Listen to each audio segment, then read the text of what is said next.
ہم سب کی طرف سے آپ سب کی خدمت میں سلام پہنچے۔ یوں تو زندگی کے ہر کام میں اسے تکمیل تک پہنچانے کے لیے کوشش کرنے کی ضرورت ہوتی ہے، اور آدمی بغیر کوشش کے اور جدوجہد کے اور ایفرٹ کے اور اسٹرگل کے اور اسٹرائف کے کہیں پہنچ نہیں سکتا۔ لیکن کسی بابے کو پانا یا کسی روحانی شخصیت کو پانا یہ سب سے مشکل کام۔ آپ یہ نہیں کر سکتے کہ آپ مزے سے پلنگ میں بیٹھے حقہ پیتے رہیں اور کوئی بابا چل کے آپ کی خدمت میں حاضر ہو جائے۔ اس کے لیے آپ کو کچھ محنت، کچھ کوشش کرنی پڑے گی اور کچھ آرزو رکھنی پڑے گی، اور کچھ نہیں تو کنوکشن، ایک تمنا رکھنی پڑے گی۔ تمنا ہو تو پھر پھول کھلتا ہے، ورنہ اس کے بغیر ہوتا نہیں ہے۔ مجھ سے اکثر لوگ یہی پوچھتے ہیں کہ اشفاق صاحب کسی بابے کا ٹیلی فون نمبر بتائیں گا یا اس کا موبائل ہمیں دے دیں۔ تو ایسے تو نہیں ہوتا، ان کے پاس تو موبائل نہ ان کا کوئی پوسٹل ایڈریس ہوتا۔ یہ تو آپ حیران ہوں گے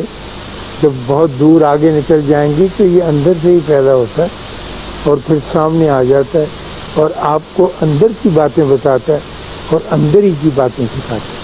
اور انسان کے دل میں، ذہن میں، روح میں یہ آرزو ضرور پیدا ہوتی ہے کہ میں کسی ایسی شخصیت سے ضرور ملوں جو ہر حال میں اور ہر رنگ میں مجھ سے بہتر ہو اور عرفہ ہو۔ پھر انسان کے ذہن میں یہ آرزو پیدا ہونے لگتی ہے کہ جیسے لڑکیاں میک اپ کرتی ہیں میں بھی میک اپ کروں، لیکن اندر کا میک اپ،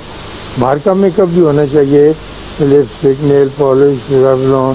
وہ کیا نہیں ہوتا، مسکارا وغیرہ وغیرہ، وہ ٹھیک ہے لگائیں، بسم اللہ، اسی لیے بندہ لگاتا ہے کہ اچھا لگے۔ تو ایک سٹیج آ جاتی ہے کہ اس کو اپنا اندر اچھا نہیں لگتا اور اس کی آرزو ہوتی ہے کہ میں اپنا اندر کا میک اپ کر کے تو پھر کسی مقام پر پہنچوں اور پھر ساز رکھوں، پھر تعلق رکھوں ایک ایسی روح کے ساتھ جو بہت عرفہ اور اعلیٰ۔ ہمارے یہاں قریب ہی ہندوستان میں ایک جگہ ہے، اسے ایک بٹھنڈا سے، اور بٹھنڈا بڑا مشہور شہر ہے کیونکہ یہ ریلوے کا بہت بڑا جنکشن ہے۔ تقریباً جتنی بھی گاڑیاں انڈیا میں چلتی ہیں اس ناردرن علاقے، وہ سب بٹھنڈے سے ہوتی ہوئی ہیں۔ جو میری عمر کے لوگ ہیں وہ اس محاورے کو بھی جانتے ہوں گے کہ اس نے بی اے وایا بٹھنڈا کیا ہے۔ کئیوں کو پتہ ہوگا یہ اب جو میری عمر، اس لیے کہ وہ آسان بی اے ہوتا تھا، کوئی منشی فاضل ادیب فاضل کر کے صرف انگریزی کا امتحان دے، ایک لولا لنگڑا بی اے اس کی سند مل جائے۔ تو اس اعتبار سے بٹھنڈا بہت مشہور ہے، لیکن میری نگاہوں میں اس شہر کا رتبہ ان ساری چیزوں سے بلند ہے۔ کسی زمانے میں اسی بٹھنڈے میں ریت کے میدان میں یہ ٹیلا علاقہ ہے، شام کو نوجوان اکٹھے ہوتے تھے اور اپنی اس زمانے کی بہت دیر کی بات کر رہا ہوں، کھیلیں کھیلتے تھے اور لٹھ گھماتے تھے، کھیتی کرتے تھے، گتکا کھیلتے تھے، اپنا بلم پیچدار جو لگتی ہے ڈانگ کے ساتھ اس سے کھیل کرتے تھے، اور تھک ہار کے ایسی جوان کھیلیں اور کڑیل کھیلیں کھیل کے جب وہ تھک جائے تو پھر چاندنی رات میں اسی ریت پر بیٹھ کر کہانیاں کہتے۔ تو ایک دفعہ کہانیاں کہتے کہتے ایک کسی نوجوان لڑکے نے یہ ذکر کیا اپنے ساتھیوں کے ساتھ کہ اس دھرتی پر ایک اوتار آیا ہے اور ہمیں پتہ نہیں ہے کہ وہ اوتار کہاں ہے، لیکن میرے باپو کہتے تھے کہ ایک اوتار آیا ہے دور کسی علاقے میں۔ تو ایک ان کا ساتھی تھا رتن ناتھ، اس نے کہا تجھے جگہ کا پتہ نہیں؟ اس نے کہا جگہ کا مجھے پتہ نہیں، لیکن یہ بات دنیا والے جان گئے کہ اوتار تشریف لایا اس دھرتی پر۔ اس کے دل میں اب یہ خود بد شروع ہو گئی کہ یہ کون سا علاقہ ہے، اور کدھر جو ہے یہ اتارا ہے،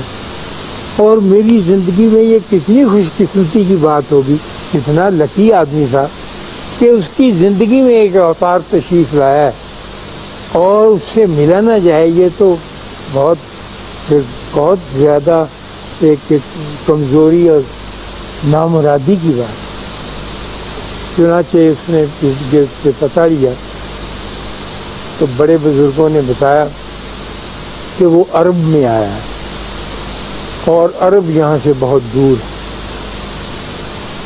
تو وہ رات کو لیٹ کے سوچنے لگا کہ بندہ عرب نہیں جا سکتا، اب نیند تو اس کے پاس ہے نہیں۔ چنانچہ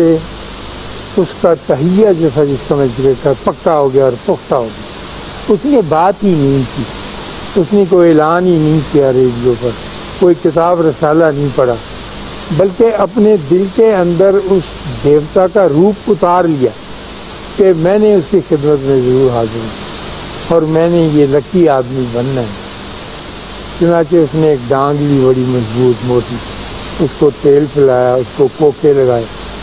اس سے آخر پہ پریری چلا کے بلم جو بچتی ہوتی ہے جاندار خوفناک مخاط بچنے کے لیے، اپنا تھیلا لیا، 2 جوتے موٹی کھال کے اور موٹے تلے کے بنوائے اور کندھے پہ ڈانگ رکھ کے وہ چل پڑا اور چلتا گیا خواتین ہدایت چلتا گیا، راستہ پوچھتا گیا اور لوگ اسے بتاتے گئے۔ کئیوں نے اسے مہمان بھی رکھا ہوگا، اب ہمارے پاس اس کا کوئی ہسٹری معلوم نہیں بلے، اور کس راستے سے، غالباً ایران ہی کے راستے سے گیا۔ تو وہ چلتا مہینوں کی منزلیں ہفتوں میں طے کرتا ہوا مکہ شریف پہنچا اور اپنی بولی میں وہ تڑپتا پھرتا تھا کہ میں نے سنا ہے کہ ایک اوتار آیا ہے۔ اب کچھ بعد کی بات کو لفظی طور پر تو نہیں سمجھتے تھے، لیکن اس کی تڑپ سے اندازہ ضرور لگاتے تھے۔ تو ایک آدمی نے اسے بتایا کہ وہ یہاں نہیں ہے، وہ یہاں سے آگے تشریف لے جا چکے ہیں اور اس شہر کا نام مدینہ ہے۔ تو اس نے کہا میں نے اتنے ہزاروں میل کا سفر کیا ہے، یہ مدینہ کون سا دور ہے، یہ 600 کلومیٹر میں یہ بھی کر لیا۔ چنانچہ وہ پھر چل پڑا اور آخر کار مدینہ پہنچا۔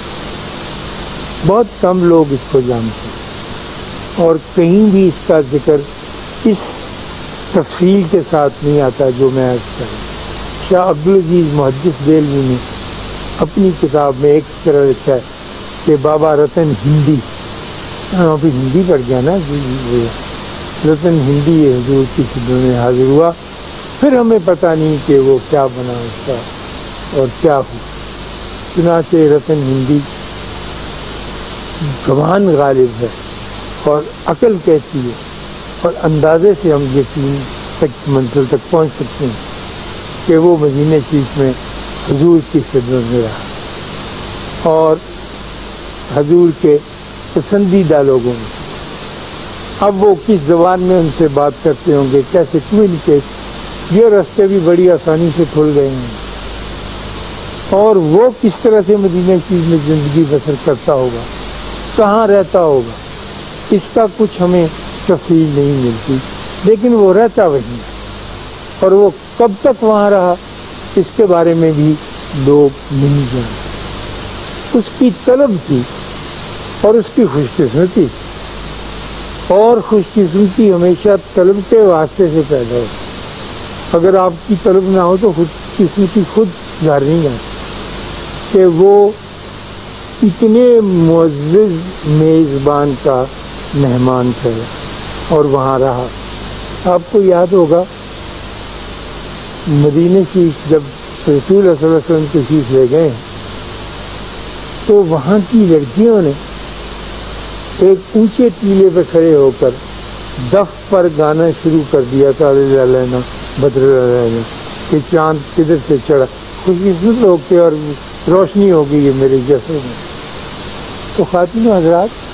میں سوچتا ہوں ایک فکشن رائٹر کے حوالے سے کہ اس وقت کوئی ایسا محکمہ پبلک سروس مشن کا تو نہیں ہوگا نا، اس وقت کوئی فوک لور کا ادارہ بھی نہیں ہوگا، اس وقت کوئی پبلک ریلیشن کا ایسا وقت نہیں ہوگا کہ لڑکیوں کو کہا کہ اتنے بجے تم پیلے پہ چڑھ کے گانا گاؤ، کچھ نہیں ایسا نہیں ہوگا۔ وہ کون سی خوش نصیب لڑکی ہوگی، میں ایک رائٹر کے طور پہ جس نے اپنے گھر والوں سے یہ ذکر سنا ہوگا رات کو برتن مانجتے ہوئے یا لکڑیاں بجھاتے ہوئے کہ رسول اللہ تشریف لا رہے اور اندازہ ہے کہ عنقریب پہنچ جائیں گے، اور اس نے اپنی سہیلیوں سے بات کی ہوگی، ظاہر ہے جب ملتی ہیں سہیلیاں تو ایسے یقیناً بات کی ہے، اور انہوں نے فیصلہ کیا ہوگا کہ جب وہ آئیں گے تو ہم ساری کھڑی ہو کے دف بجائیں گے، گیت گائیں گے۔ اب جب ان کے آنے کا وقت قریب آیا ہوگا تو کس